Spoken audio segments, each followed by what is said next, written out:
Hello everyone. तो आज हमारे पास एक मीटर है डीकेन CV201DT के नाम से मॉडल नंबर, जिसमें आपको मैं कैपेसिटर की वैल्यू और टेम्परेचर और इसको यूज करना बताऊंगा, क्या क्या कैसे यूज करता है। तो बेसिकली हम इसमें टेम्परेचर नाप सकते हैं, जिसमें हमें इस बैग के अंदर ये थर्मोस्टेट दे रखा है। और मैं आपको बताता हूँ टेम्परेचर नापने के लिए क्या करना पड़ता है। सबसे पहले आप यहाँ देख सकते हैं इंस्ट्रूमेंट में, यहाँ पे टेम्परेचर लिखा पड़ा है। टेम्परेचर पे आपको सेट करना है। इसमें ये सेल्सियस में है, ये फ़ारेनहाइट में है। ये सेल्सियस फ़ारेनहाइट वो टेम्परेचर है जो इसके अंदर इंस्ट्रूमेंट ले रहा है। लेकिन अब हम चेक करेंगे कि क्या ये सही में इंस्ट्रूमेंट काम करता है। तो कॉमन और टेम्परेचर मेजर करने के लिए इसमें डालेंगे। अब ये रहा, यहाँ देखिए सेल्सियस में दिखा रहा है। अब ये जो गैस है, ये जो गैस होती है, इसका टेम्परेचर लो होगा जब मैं इसको इस पे छोड़ूंगा। देखते हैं वहां टेम्परेचर डाउन जा रहा है या नहीं। मैं इसे दबा नहीं पा रहा हूँ। वहां टेम्परेचर डाउन जा रहा है, 28 हो गया, देख सकते हैं आप। अब मैंने इसे छोड़ा, अभी 30 है। अब टेम्परेचर नॉर्मल हो रहा है, 31, 32 टेम्परेचर बढ़ रहा है। इसका मतलब ये काम कर रहा है, तो इसमें एक अच्छी बात है। ठीक है, वैसे टेम्परेचर ज्यादा कोई मेजर करता नहीं है।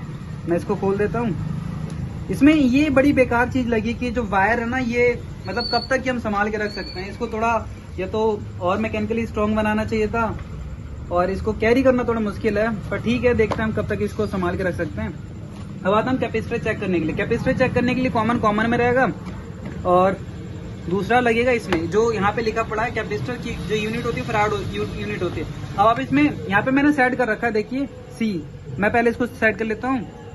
किस पे लगाना, मुझे इस पे लगाना है। ये जो एरो सा बना पड़ा है, इस पे लगा के अब ये ओम मेगा ओम में मेजर कर रहा है। लेकिन हमें क्या मेजर करना है, हमें मेजर करना कैपेसिटेंस। तो ये माइक्रोफराड नैनो फराड में आ गया। ठीक है, कोई दिक्कत नहीं है, नैनो फराड में वो अपना आप यूनिट ले लेगा। ये हमारे पास 2.5 माइक्रोफराड का एवल्स का कैपेसिटर है, ये कंपनी का है। तो इस हिसाब से जो इसके अंदर एरर्स होने चाहिए बहुत ही कम होने चाहिए। अब देखते हैं, तो ये 2.14 यानी जो बिल्कुल ही एक्यूरेट इसने इंस्ट्रूमेंट ने ये पैरामीटर दिया है हमें, और जो वैल्यू दी है वो माइक्रोफराड में दी है। आपने ध्यान से देखा होगा, जब मैंने मीटर को लगाया नहीं था तो नैनो फराड में था, लेकिन अब ये वैल्यू जो दे रहा है वो माइक्रो फराड में दे रहा है। ठीक है, 2.5। अब मैं आपको बड़े कैपेसिटर का मेजर करके दिखाता हूँ। ये बड़ा कैपेसिटर ही 50 माइक्रो फराड का है। माइक्रो फराड यू लिखा पड़ा है, कैपिटल यू, स्मॉल यू है, ये माइक्रो फराड। अब ये 50 माइक्रो फराड का, देख सकते हो आप। ये बहुत पुराने एसी का, लेकिन ये जेन्युइन है। अब मैं इसका देखते इसका कितना शो कर रहा है। आपको उसको टर्मिनल को टच नहीं करना, वरना उससे वैल्यू चेंज हो जाएगी। तो 49.0 माइक्रोफराड आप देख सकते हो। 49.0 माइक्रोफराड की वैल्यू ये कैपेसिटर दिखा रहा है। इसका मतलब ये कैपेसिटर सही है। और कैपेसिटर मेजर करना था इससे, और हमने टेम्परेचर मेजर किया।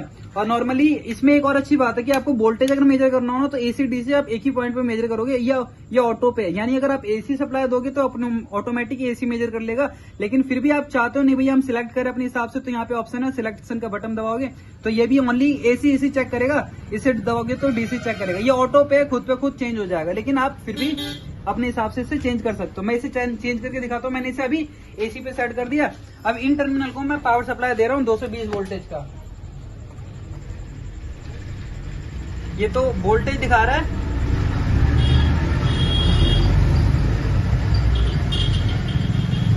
देखिए, अब इसमें ना आप इसकी रेंज सिलेक्ट कर सकते हो। रेंज का मतलब आप कितने यूनिट में, डिजिट में देखना चाहते हो। तो हम डिजिट में देखना चाहते हैं, पॉइंट में देखना चाहते हैं।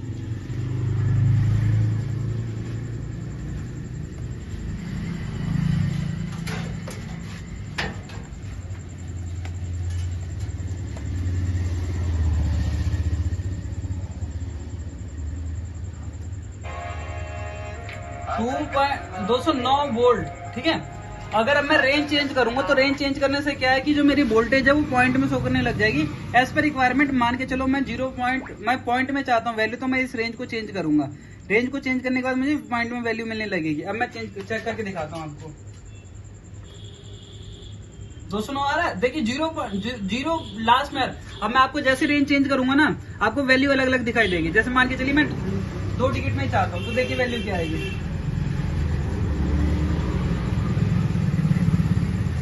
ठीक है, जैसे जैसे आप रेंज चेंज करोगे एज पर रिक्वायरमेंट, वैसे वैसे आपको ये आउटपुट देगी। वैसे ही DC के साथ मेजर करना, और करंट मेजर करने के लिए क्लैम्प मीटर है, तो आप डायरेक्ट इसमें डाल के वायर को आप डायरेक्ट इसमें करंट मेजर कर सकते हो। और ऑटोमेटिक इस मीटर की एक और अच्छी बात मुझे लगी कि ऑटोमेटिक बंद हो जाता है। मान के चलिए मैं बंद करना भूल गया तो ये ऑटोमेटिक बंद हो जाएगा, तो जिससे कि जो पावर कंजप्शन है सेल का वो भी कम होगा। तो ये इस इंस्ट्रूमेंट में बहुत अच्छी चीज लगी। और जो इसकी कॉस्ट है वो ज्यादा नहीं है, 1200 रुपये मार्केट में आपको इजिली मिल जाएगी।